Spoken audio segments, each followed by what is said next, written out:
How's it going, my true people? Dr.Slaking, the Slaking Doctor, back with our Week 3 battle for the APA Academy, and this week we're going up against my man Silver Smasher and his Floridian Typhlosions. I believe it's been a little while since this battle happened, so you'll have to bear with me slightly. But before we get into this, I have to give a massive shout out to Panther2 for recording the battle for me, and to DyeItTight for genning the team for me. And I also want to thank my front office, in particular Aquarius and Blind Messiah, who helped me prep this week. Now, just like last week, I'm going to do a bit more of a kind of visual team builder for you guys. If you want to skip that, above my head, a timestamp should be appearing so you can skip straight to the battle. But also this week, over to this side, I think, maybe? Or is it? No, that side. To that side of my head, I think my opponent's team should now be appearing for you guys to see, so that should help a little bit too. So without wasting any more time, you can kind of see from my opponent's team there that he has a really scary offensive core of Mega Gallade, Weavile, and Volcarona. Now, he does have things like Raikou and stuff that complement it too, and Webs and Ariados, things like that. But in particular, that trio of Mega Gallade, Weavile, and Volcarona kind of just beats my team. Like, it's really hard to check those three anyway, and I do not feel that my team has matchup against them. But we've come up with some heat sets to try and offset that a little bit. So, first up, making the debut, I believe, for this season is Sawtooth the Fortress. Basically, we can stop Volcarona setting up on us with the Rock Tomb, but crucially, I am not missing an item on the graphics above my head right now. Rather, this doesn't have an item on it, because this is our primary Weavile check. Basically, we take a lot less from knockoff if we don't have an item. It is kind of telegraphed if he notices that we don't have an item in the team preview, but that doesn't mean there's much you can do about it. So that's kind of the idea there with Fortress, and it's a really great rocker against this team. And rocks, I feel, are like so important in this matchup because of that Volcarona and the potential it has against me, because of the Weavile potential that has against me. Chipping down things like Sylveon, like I definitely want to get rocks up and keep them up. If it means exchanging hazards and me having to play with webs on the field, then I'll play with webs on my side of the field and we'll get on with it. But I just need to make sure the webs are up and they stay up. Next up, we have Florges, and this week I forgot to nickname our Florges. This prep was slightly rushed, although it wasn't super rushed, but slightly rushed, so I forgot to nickname the Florges, so that was a mistake by me. But regardless, Havisham this week is going to be a Kebia Berry set, and basically this is our Mega Gallade check. Our Mega Gallade check. We can come in on that thing. We can take a Zen Headbutt into a Poison Jab with our defensive investment and the Kebia Berry. And we can Moonblast it for a lot of damage. We also have Captivate. You may notice on this set. Why? Because this stops the Volcarona setting up on us if it's a male Volcarona. But only if it's a male Volcarona. There was essentially nothing else I really wanted. I mean, Toxic was semi-useful. But we decided to bring the heat instead. He's only brought female Volcarona to his first 2 battles. So fingers crossed he brings male this time, but like it was just a gamble we were willing to take. Shout out to Aquarius for the tech, that was pretty fun. But yeah, this is also our defogger on the team. Like I say, I don't really ever want to be clicking defog, but it is useful to have it just in case he gets up like webs or something, and I have an opportunity to defog them if he doesn't bring the Volcarona, saying I don't need to prioritize rocks quite as much. It really depends how the game is going. Next up, third one on the squad, this is our primary Volcarona check, and that is Checkmate the Kecleon. Kecleon, again, making his debut for the APA this season. We have obviously had it in other leagues before. With the Assault Vest on here, we can basically soak up hits from Volcarona, even a +1Z, I believe we take. And with the Rock Slide and Protein ability, we always OHKO that thing, so that's really nice. We have double priority and Sneak and Sucker Punch, so we can hit things like the Mega Gallade, for example, with a Sucker Punch. If it goes for like a close combat or something like that, then we'll be immune to it too because of Protean, so that's pretty nice, but it's definitely just going to cause some mind games. Obviously, expect my opponent to be prepared for those, or to be aware of those should it happen, but it's pretty fun. Drain Punch is just on there so that we can hit something like the Registeel, which looks like it's most likely switching, and get some health back, so that we're not just constantly getting worn down every time we come in. Next up, we have our Wincon, our 4th one on the team. Choice Scarf, Reckless me Enshao this week. We're not going with that regenerator nonsense. We're going Reckless. Choice Scarf means we outspeed his whole team, barring any Scarfers on his team. We also outspeed a +1 Volcarona after a Quiver Dance, which we can then revenge kill always with Rock Slide, so that's pretty nice.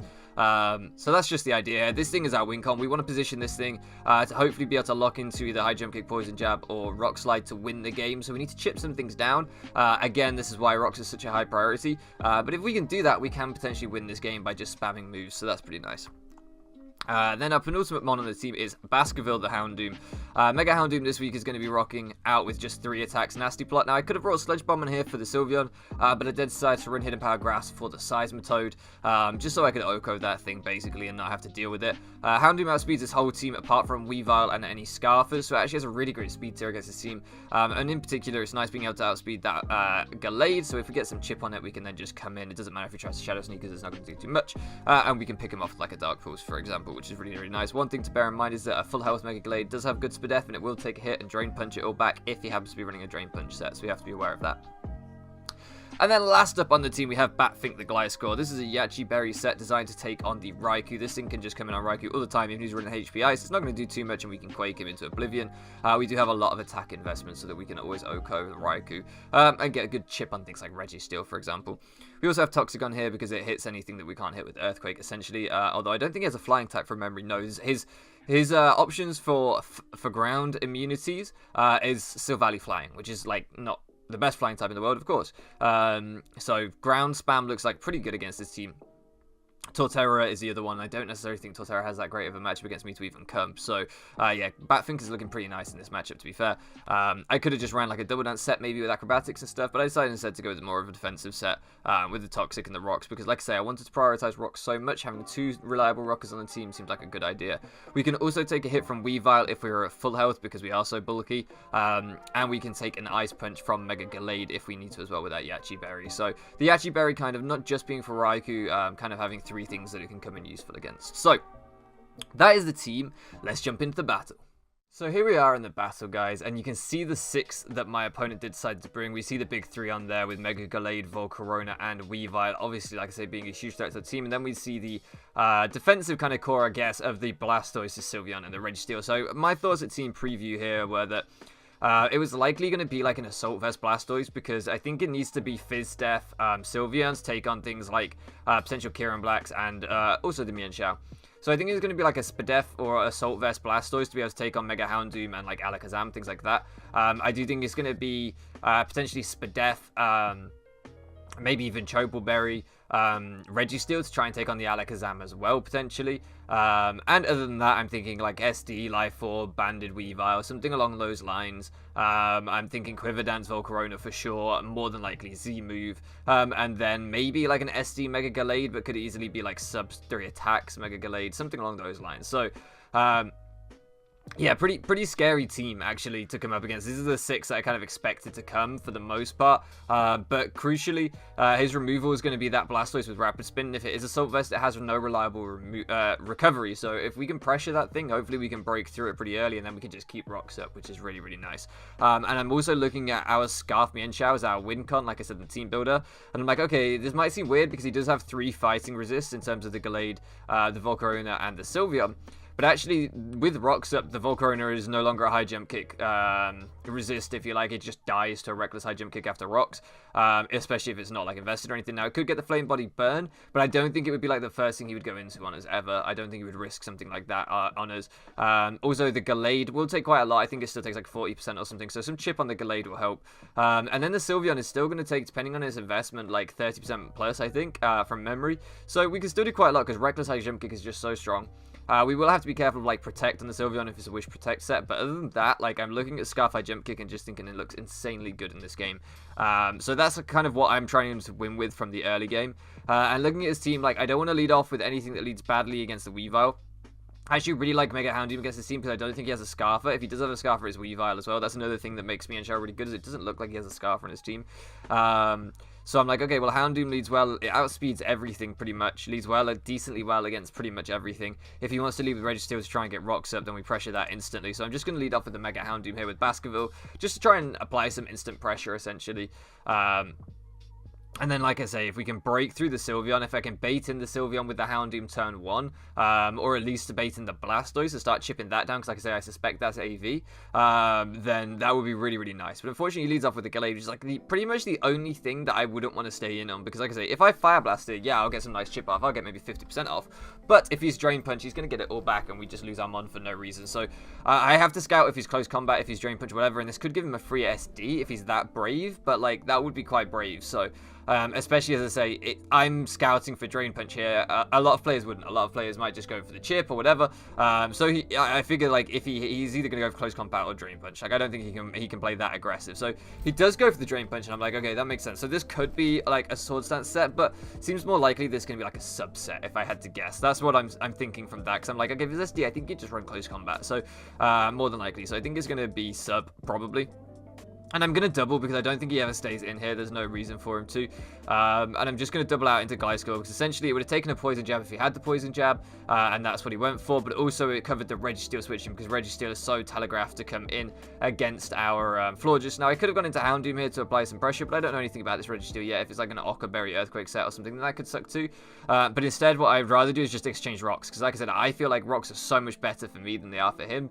That this way I basically guarantee to get my rocks up against that Registeel with Gliscor, which is really, really nice. So here I'm just going to fire off the Quake. There's no reason for me not to. Like I say, I do have quite a bit of attack investment, so we actually do a good chunk to this Blastoise. I considered just Earthquaking again, but it didn't seem worth it. If he went for the Scald, if he was fast or whatever, because we did so much damage there, I was like, okay, this looks like a, it might be, you know, it might be like Speedy Blastoise or something, I'm not really sure. So he just goes for the Rapid Spin, and I'm like, okay, in fact, I think we had enough speed to outspeed Blastoise anyway, but basically, I just played it safe. Maybe I should have Quaked. I just didn't want to lose Gliscor that early, and maybe that was a misplay by me. But because he gets the Rapid Spin off, I'm like, that's fine. I'm actually just going to go for a Defog here, because if I can't have rocks, he can't have rocks, right? So I'm just kind of... Just at the minute, we're just playing a fairly balanced game, but I've got like 40% off on his Blastoise, so I feel in a pretty good position right now. That was the thing that I mainly wanted to chip down, because that really frees up Mega Houndoom against his team, and in turn, that will bring in the Sylveon, which will really free up Mienshao against his team. So here he goes into Volcarona, and I'm just going to go into Kecleon. As you see, we eat that up. Not super well, but we take like 40%. Again, this is why I have to Drain Punch here, because I need to get that health back. We don't have leftovers, we don't have a Recover or anything like that, and I don't think he'll have a Stain. Like, I know that Silver is a very, very good player, so I know that he's going to be expecting the Rock Slide, so that means that I can play aggressive. Knowing that I'm playing a good opponent means that I can play more aggressive, because he's going to make the objectively good plays, if you like, which this still was, but it means I can capitalize on that by just Drain Punching. He's not going to stay in and risk it. I can't catch him off guard that easily. Had he just stayed in there, then that would have been really bad, but he didn't, thank goodness. Here I'm going to go out into Houndoom, because if he wants to get his rocks up, then I want to apply offensive pressure. We've already got 40% off on that Blastoise, and I want to get more off on it. So I'm just going to go into Houndoom. He actually Toxics me, and I'm like, okay, so this is Rocks Toxic with leftovers. It's probably like Earthquake or Seismic Toss or Iron Head, you know, something for the Florges, things like that. I'm thinking is going to be his last few moves. So I'm like, okay, this looks pretty decent. Like, I've got it in a range where a high jump kick will kill it, because we did see from that Drain Punch damage from Kecleon that it's Fizz Def, so it will take a high jump kick more than likely from full. I think it's a roll if I remember right, depending on his investment. But we have got some chip off on him now, so I feel pretty good. So here I'm just going to Fire Blast, because I'm like, okay, I want chip on the Blastoise. If the Blastoise comes in, he actually goes into Sylveon, which is even better, because like I said, this is another thing that I want to chip down for my win con in Mienshao. So I'm like, okay, perfect. Like, I'm so fine with that. I kind of, in a way, wish I'd Nasty Plotted, so I could have got a +2 Fire Blast off. But it's fine. Like, that chip is decent chip. I can't stay in, because if he Hyper Voices, it's going to do a chunk. It's really not worth it. I fear that he could predict a Sludge Bomb and try pivoting out into something else now, and try and dance around a bit, but there's not really anything he can really dance around with because of Houndoom's speed tier against his team. If he goes into Registeel, being immune to Sludge Bomb, he then can't take a Fire Blast, and he's then going to have to pivot into Blastoise or whatever. So, like I say, he just doesn't deal with Houndoom that well. So I'm going to preserve my Houndoom, don't want to take a Hyper Voice, and I'm just going to go into Havisham and just Synthesis up, right? Just try and stay healthy. This part of the game gets a little bit, not exactly stally, but a little bit defensive from us too. Now, unfortunately, he is getting his leftovers recovery back, which is not great, because like I say, I really want to chip on this thing, so that's not ideal. But at the same time, we're getting our Florges back to a really good range of health, and I needed to do that, right? After I'd made some doubles with Florges, I had made the defog play with Florges, I hadn't healed it up, we were really going to struggle to check Mega Gallade. So this seemed like an opportunity where, yeah, I'm letting him get a Sylveon back up to full health, but he's shown me now that he is willing to give me some damage on Sylveon, because he wants to preserve health on his Blastoise. I can tell that he basically wants to keep health on his Blastoise so that he can keep spinning, because he knows that if he loses his removal, Volcarona is dead in the water. So I can see that he's now going to try and preserve his Blastoise a little bit, so I know later on I'll get chip off on this Sylveon, it's fine. So instead I'm just going to basically get my Florges as healthy as I can, keep just spamming Moonblast, and we do actually get the special attack drop, which is really, really nice here, as he goes for a Wish, and I'm like, okay, this turn for sure, he is going into the Registeel, right? Moonblast is going to do nothing to that thing, he's going to be able to Wish it back up to full, so I'm actually just going to pivot out into my Gliscor, and once again, if he gets his rocks up, I get my rocks up, and I can always rocks on that Registeel, so I feel like this is just my absolute best play. And he actually goes out into the Blastoise, which I didn't even think about. But of course, this thing would have eaten with its AV, which I'm still very much assuming it is. It would have eaten a Moonblast from my Florges and got back up to full with the Wish. So I was like, yeah, that was not a good play by me. I should have pivoted out on the Wish before and applied defensive pressure. So he actually gets his Blastoise back up to a good range of health and his Sylveon back up to a good range of health. And I'm like, yeah, that's not gone well. That's not really what I wanted. So he fires off a Scald and actually burns the Florges. It doesn't really matter too much. It just means I can't be Toxic. So that is a good thing, I guess. Although it seems like Registeel is the only one with Toxic, and I would never stay in on it. So there's that. But regardless, it's not the end of the world. And by the way, earlier, had I pivoted into my Gliscor rather than my Houndoom the last time he brought in the Registeel, I would have been getting Poison Heal because he did Toxic my Houndoom. And it would have Toxic my my Gliscor instead. So that would have been really nice. But I just didn't pull the trigger on that one that time, unfortunately. So regardless, we are back to a good range of health with Havisham, meaning I can take on that Gallade, which, like I say, I have to keep doing that. I have to keep just making sure, every so often, making sure that Havisham's at a good range of health when I get the opportunity to do so.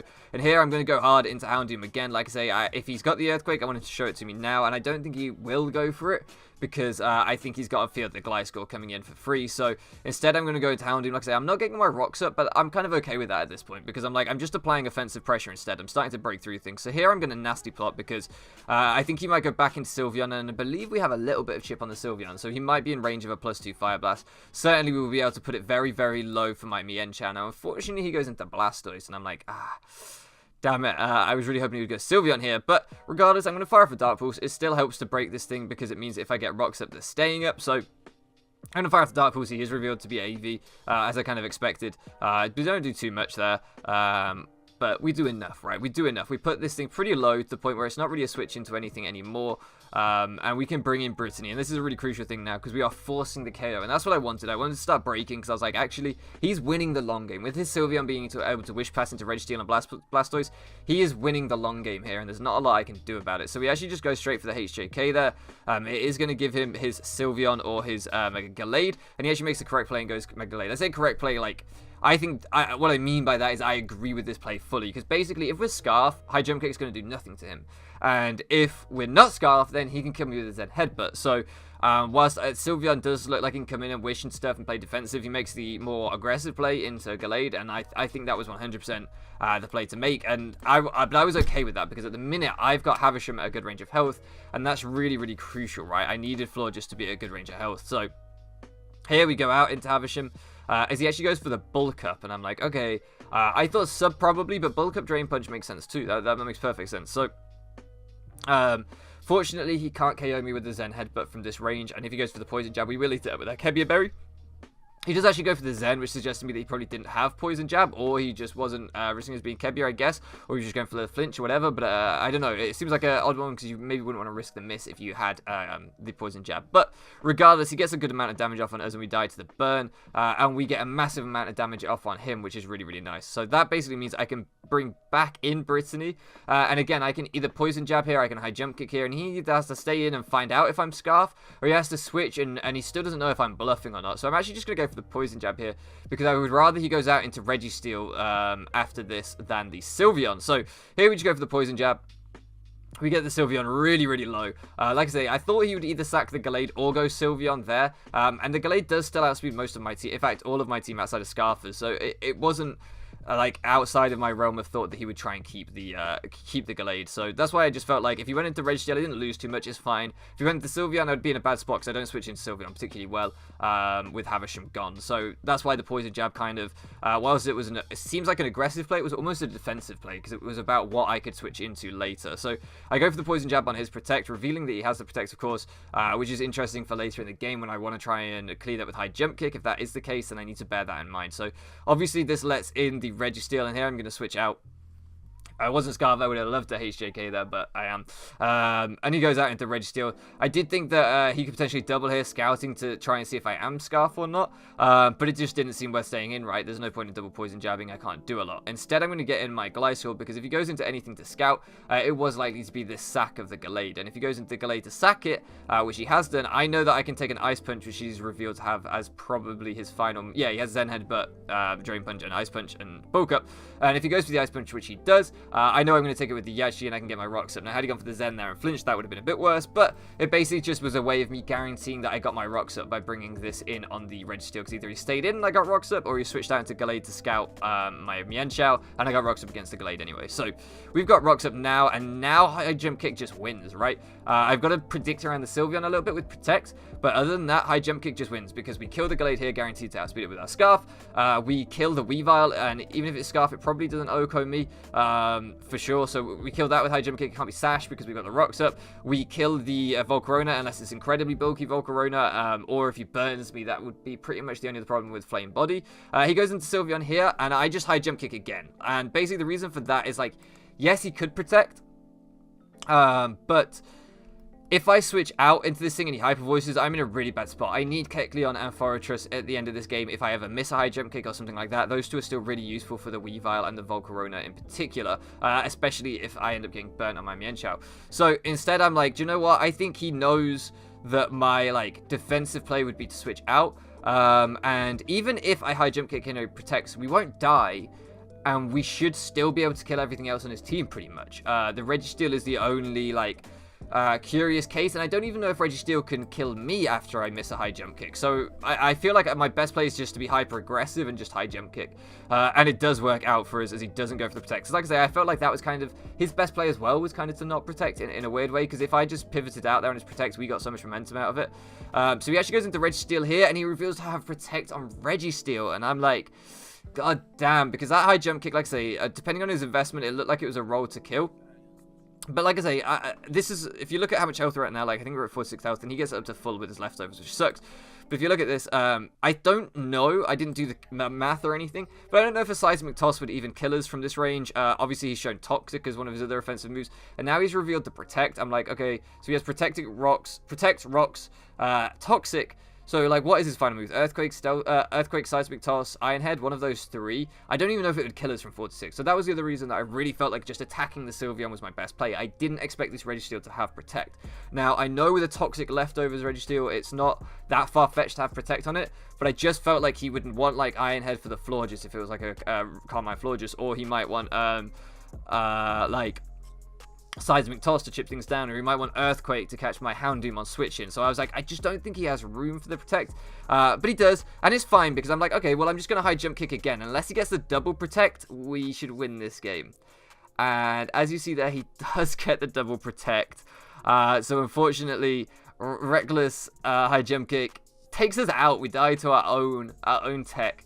It sucks. It really, really sucks, and he's able to get up to full there. Now, like I say, that does look like a roll to kill, because he did look like physically defensive Registeel, so I never found out his sets. But basically, if we put him down to, say, like 10% max, even if we've got an absolute mineral and we put him down to 10%, Kecleon comes in, clicks Drain Punch, kills this thing. And then he just has the Volcarona, which can't beat Kecleon very easily, as all he could really do with Registeel, if he even outspeeds us, which I don't think he does. But even if he outspeeds us, all he could do is Toxic us, which wouldn't be the end of the world, because we would still have enough health left on Kecleon after one turn of Toxic to take poison damage. So instead, he'd have to go Weavile, and then I have the Forretress, and it just comes down to a series of 50-50s, but we definitely are in the driving seat, right? So, because we take rocks a hell of a lot better than he does. So whilst I can keep switching around in the 50-50s with Weavile and Volcarona, he can't switch that much, or he's going to lose them. So it definitely really, really sucked. But we still have some hope, depending on how Kecleon can do here, depending on some rolls and stuff. But it's going to be really, really difficult. And depending on if he kind of like chokes or whatever. So we go to checkmate, because obviously our... he does actually outspeed us, so we could have got the Toxic off. Because obviously our Forretress just can't touch this thing. There's nothing we can do to this thing. So we're just going to go for the Drain Punch here. Changes it into Fighting type, of course, and get as much health back as we can. Does do a decent amount, so that's why I'm saying, like, the High Jump Kick, had he not got the double Protect, even if I had it killed, it definitely would have put him in range of that Drain Punch. Like, 100% would have put him in range of that Drain Punch. So, yeah, because as you see, we probably do, like, what, 35% there with it? So, really, really sucks. But all is not lost necessarily, because that is doing so much damage. If he, like, doesn't Protect or something, then, like, it would be a choke by him, or, like, a misclick or whatever, but, you know, there's still hope. Or if he, like, gives us the Volcarona, and we can get this thing low enough to where somehow we can kill it with with Fortress. I don't know how. Like, we're going to do like 3% this thing, so it's probably not really going to happen. But if somehow this can happen, then, you know, we've just got to keep Drain Punching. He does go for the Seismic Toss here, revealing his final move. So I was like, yeah, that makes sense. Once I saw the Protect, I was like, okay, I think the last move is going to be Seismic Toss as like a blanket check to most things. Could have been Iron Head, like I said. I did think that was kind of useful against my team, but the Seismic Toss made sense because it means he could hit things like Fortress and stuff. But yeah, unfortunately, we're just in this position where we're essentially getting Toxic stalled, and there's not a lot we can do about it. We can just keep Drain Punching. At some point, I think he'll go into Volcarona, because if we crit this Registeel, then that puts us in a really good position again. But it does make it difficult, but it gives us a slim hope. If he isn't like Z Volcarona and he misses like his Fire Blast on Volcarona, it gives us a slim hope if we can crit this Registeel. So, with that in mind, I do expect him to switch out at some point. But I kind of thought it would be this turn, if I'm honest, bear in mind how much damage a crit would have done. But I did do the calc, so my best play was just to like Drain Punch into Sucker Punch on this thing, because that looked like it might kill. So that Drain Punch does a little bit of chip. We get a lot of chip off with rocks, we get a little bit of health back. We are going to be really, really low, and we're going to die to poison this turn, even if he just clicks like Roost or something. But our best play is still, in my opinion, Sucker Punch, because if he doesn't attack, obviously Rock Slide is probably going to KO him, so I feel like he has to attack. But we don't quite pick up the KO. Like I say, I believe the Drain Punch into the Sucker Punch was a roll to kill this thing. Had we killed this thing, it wouldn't have mattered. It would have just been a differential point, because the Fortress can never ever beat Leftovers Registeel. It might have come down to like PP stall and struggle. But because he has Leftovers and we have no recovery, I think he would have won even that. In fact, no, he has Seismic Toss, so it would never have come down to that. It would never have come down to that. He would have just beaten us with Seismic Toss. I was forgetting he had that. I was thinking he was just Toxic. So, here we got to hope we dodge a Fire Blast. He's got Inferno Overdrive, so I don't think we're going to dodge this Fire Blast. I don't think this all-consuming ball of fire, we can dodge it with our little Metal Pine Cone. So we are going to go down, and we are going to lose this game 3-0. GG to my man Silver. I thought he played really, really well. And he played to all his outs. Like, when he went for the double protect with the Registeel, that was 100% his correct play. I thought he made all the right plays. Like, this whole game, I felt like he played pretty flawlessly. I also felt like we played pretty well this whole game, I'm not going to lie. Considering our win con was Scarf Me and Shout, and we were a double protect away from winning with it. Yeah, I'm pretty proud of the way this game went, and I just think, what's the chance of a double protect? Like 25%? I think 75% of the time we could have come out with a W here. So it happens. That's Mons. That's the game we played. But top quality match in my opinion. Really, this is one of the best games I've had in a while. I personally felt against a matchup that I really, really was terrified of. So, unfortunately, your Bowland Bovines do fall to a record of 2-1 in the APA Academy, but next week we go up against another coach who is undefeated, just like Silver Smash was this week, in Stephen Thurston. He is currently sitting at 3-0. Stephen is a former teammate of mine in Owl, if you guys followed the channel back then, and a really, really good battler and a really, really good friend, so I'm definitely excited for that one. I hope you guys are too. Hopefully we can bounce back with another win, but we only have one more week with this draft left, so if you've made it this far in the video, I don't know how many of you will have, but if you've made it this far in the video, let me know, what have you thought of this team? Like, I'm excited because I think this week we've used all the remaining mons that hadn't been used yet. So I think every mon on the team has now made an appearance on this draft. Let me know, what did you think of this draft? I thought it was pretty fun. I enjoyed it. So let me know what you guys thought. Anyway, I'm going to stop rambling on now. Thank you so much for listening around with me, guys, and I'll catch you again next time.